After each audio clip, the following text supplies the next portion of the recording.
Өзімнің батамды бергім келеді. Құдайым оңласын, Қыдыр бабам қолдасын.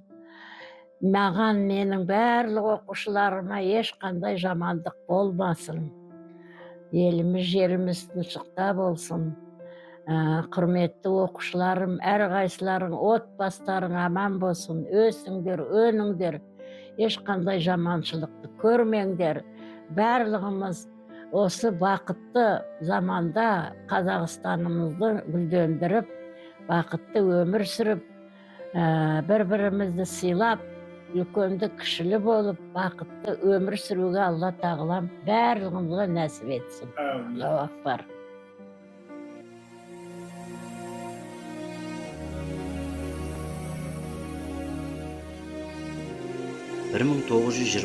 жылдардан бастап 1930 жылдарға дейін созылған қазақ халқының басына түскен аса ауыр нәубет, ашаршылықпен қатар жаппай сауатсыздық жайлаған аумалы төкпелі заманда туған жер үшін жанын шүберекке түйіп, ауылының тұрғындарына жанын салып, көмек көрсеткен және ауылдағы тұңғыш мектептің іргетасын қалаушылардың бірегейі, еліміздің аяулы перзенті Ақасын Башановты келер ұрпақ білуі тиіс деген сеніміміз мол.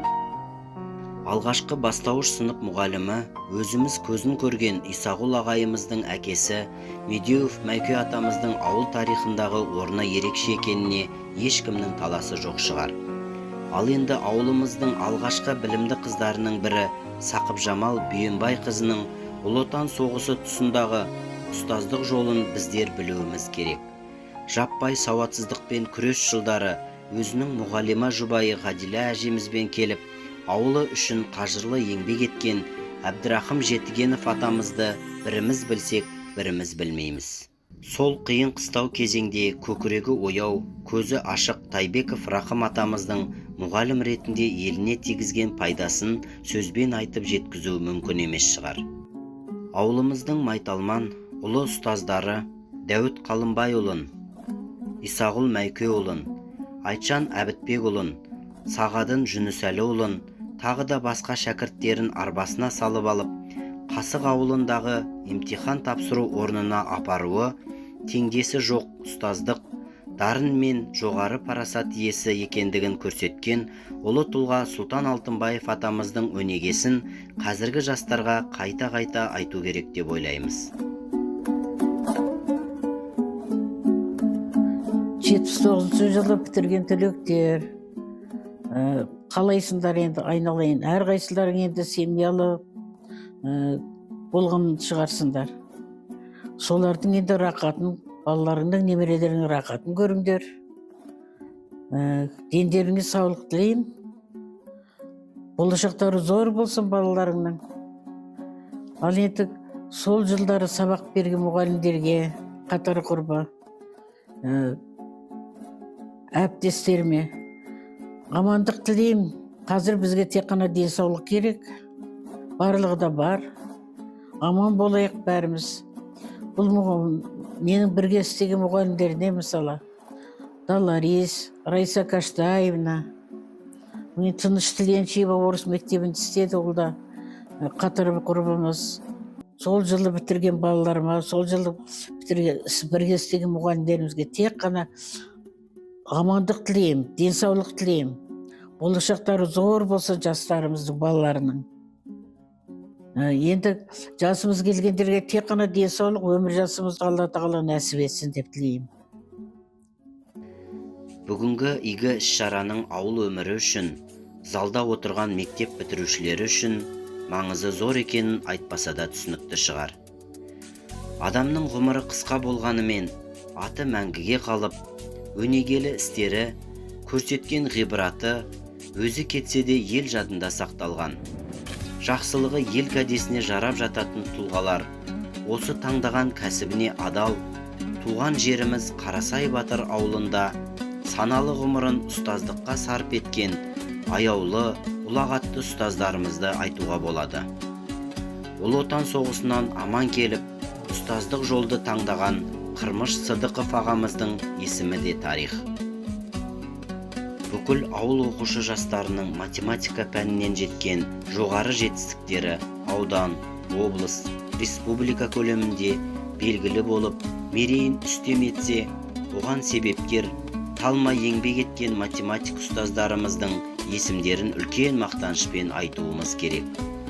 Болашақ ұрпақ үшін осы ұлы ұстаздардың есімдерін үлкен мақтанышпен айтатын болсақ, бірінші кезекте жақсының аты өлмейді, ғалымның хаты өлмейді дегендей, ауылымыздың тумасы артында өшпес із қалдырған білімді математик Дәуіт Қалымбайұлын, сонымен қатар көптеген шәкірттердің жадында қалған математикадан зейінін ашқан Исағұл Майкеұлының ерекше ұстаздық дарынын айтуымыз керек.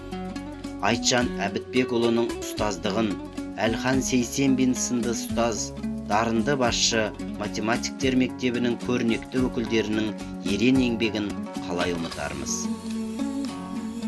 Ауылдың ескі үйлерін мектеп етіп, 70-ші жылдары жаңа мектептің салынуына бас көз болған, 40 жылдан астам ауыл мектебін басқарған, әрі ұстаз, әрі ақын өнерпаз, бармағынан бал тамған шебер, ұлы ұстаз, математика пәнінің майталманы Нұғман Қышметұлын білмейтін жан жоқ шығар. Артында жастарымыздың керегіне жарайтын мол мұрасы қалды.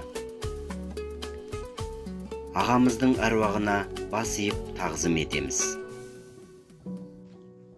Дорогие мои земляки, дорогие мои коллеги, дорогие мои ученики, сегодня я хочу вспомнить всех тех, с кем я работала, кого учила,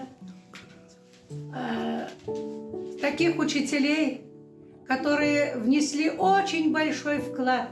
Это Қасқатай Сатылғанов, Султан Алтынбаев. Эти учителя, которые воспитали целую плеяду учителей, таких как Дауд Калымбаевича, Калымбаева, Исагул Майковича. Он был у них классным руководителем, внес очень большой вклад. Поэтому хочется сегодня им низкий поклон этим учителям, которые внесли очень большой вклад в развитие народного образования. Хочется вспомнить тех, с кем я работала уже. Это уже следующее поколение учителей, таких как Мария Жакуповна, учительница русского языка и литературы, заслуженная учительница Казахстана.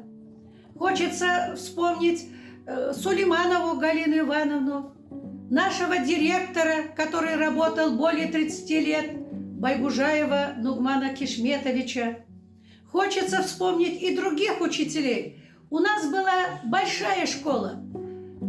Обучение проводилось на 2 языках, на казахском и русском.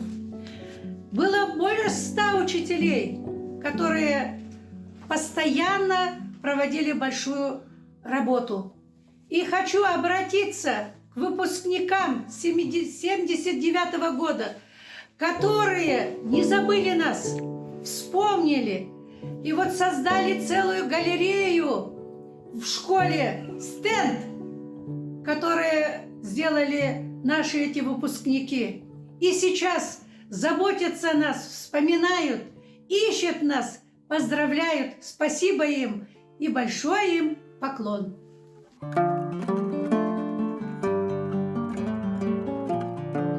Ішкі дүниесі бай адамға сыртқы дүние керек емес деген даналық сөз бар екен. Ендігі біздің өнеге тұтатын, өз үйлесімділігімен сүйсіндіретін отбасылық ұстаздар болды. Әр қайсысы өз орны бар тұлғалар еді. Ал енді бүкіл одақтық мұғалімдер арасындағы шахмат жарысының жеңімпазы болған салиқалы, үлкен ақыл-ой иесі Қазыбек Білдебаев ағайымыз туралы, зейнетке шығар алдында еңбек ері медалімен марапатталып кеткен бастауыш сыныптың ұстазы Қасабек Сатылғанов ағайымызды, әріптесі Келимолда Абдыбаевты еске ала отыра, өмірде қарапайым жүретін жақсы ағайымыз Байсары Жұрқаев ұстазымыздың ұлы отан соғысы жылдары өте құпия, ерекше смерч отрядында болуы екінің бірінің қолынан келмейтін батырлық екені мақтаныш сезімін оятады. Бүкіл мектеп оқушылары жақсы көретін ерекше дарын иесі Мария Жақыпқызы республика бойынша сирек берілетін республикалық деңгейдегі дербес зейнеткер атағын алуы ауыл емес, облыс үшін абырой болды. Осы ізгі жан туралы әрине көп айтуға болады. Өмірден ерте озған ардақты ұстазымыз Жетігенов Сүнетай мен физика пәнінің мұғалімі Теңлікшіл Кәрібаева апайымыз өздерінің жарқын болмыстарымен ғана есте қалды емес пе? Ал енді әсіресе ұлдарға берері көп, ер мінезді, жан-жақты дарыны бар, жарықтық Қадырбек Нұрбекұлының өнегесі осы заманның жастарына ауадай қажет деп есептейміз. Өте ерекше жан еді. Физика пәнінің ұстазы Байтұрсын Мырзабаев пен бастауыш сыныптың мұғалімі өте салмақты, парасат иесі Күлімқан апайымыз туралы, ұлы отан соғысының ардагері, ауылдың сыйлы ақсақалы болған Жәмбәкір ағай мен бастауыш сыныптың шебері Жәмилә апайымыздың бейнелерін де ұмыту мүмкін емес шығар сірә. Тағы да өмірден аққан жұлдыздай ерте кеткен тарихшы, басқа ауылда директор болған 8 қырлы бір сырлы ағамыз Қырғызбай Арынбайұлын қалай ұмытамыз. Берген нұрлы білімі темір қазық жұлдызындай адастырмай алып келе жатқан ұстаздарымызды мүмкін түгел айталмаған шығармыз. Ол артымыздағы іні қарындастарымызға аманат. Таудай ұстаздарымыздың аруақтары риза болып, біздерді қолдап жүруіне Тәңірім жар болсын. Халық батыры атақты Бауыржан Момышұлы айтқан екен: ең алдымен өзіңнің көңілің толатындай өмір сүр. Нені жақсы көрсең, сол сынағың деген қанатты сөздері біздің ұстаздарға арналғандай. Осы дүниеде өздеріне артылған міндеттерін адал атқарған асыл ұстаздарымызға алғысымыз шексіз. Тәңірі жаққан шамшырақ су құйсаңда сөнбейді деп алаш ардақтысы Міржақып Дулатов айтқандай, білім шамшырағын сөндірмей бізге жеткізе алған ағай мен апайларымыздың еңбегі қаншалықты адал десеңізші.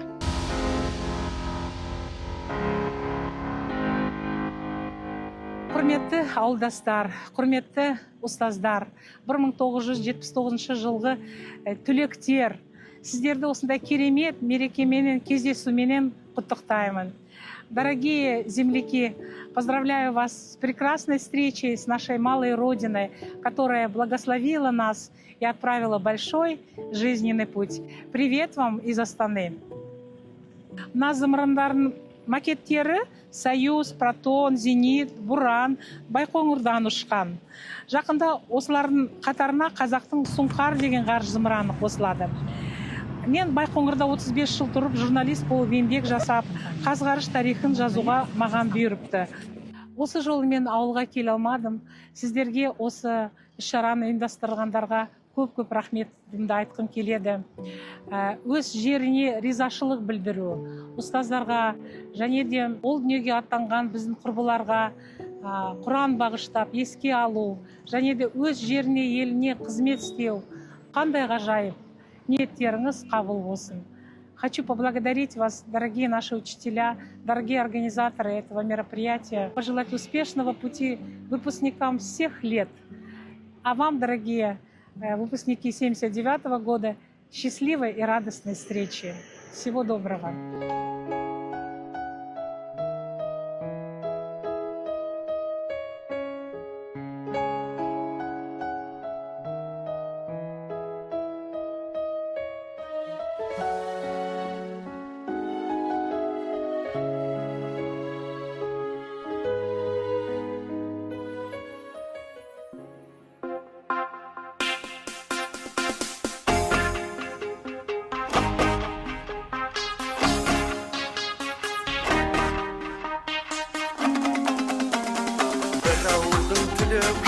жастар едік, бір дәуірдің мөлдіреген аспан едік, бәріміз де жазылмаған дастан едік, армандастар, құрдастар. Біз дәуірдің мөлдіреген аспан едік, бәріміз бір өмір жолын бастап едік, армандастар қайда, абзал достар қайда, замандастар, қарлығаштар қайда екен? Біз дәуірдің мөлдіреген аспан едік, бәріміз бір өмір жолын бастап едік, армандастар қайда, абзал достар қайда, замандастар, қарлығаштар қайда екен?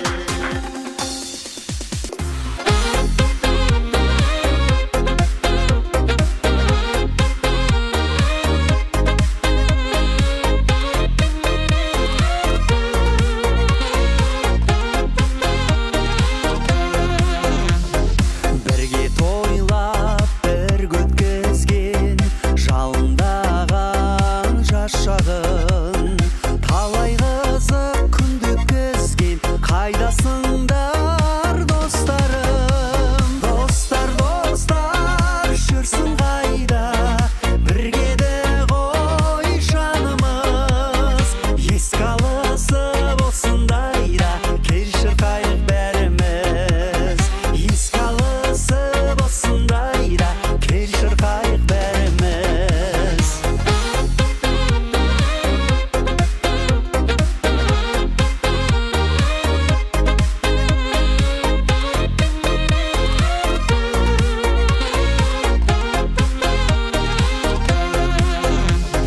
Бәріміз де таптық бүгін бақыт жолын іздеген, достық сезім, достық жалын әрқашан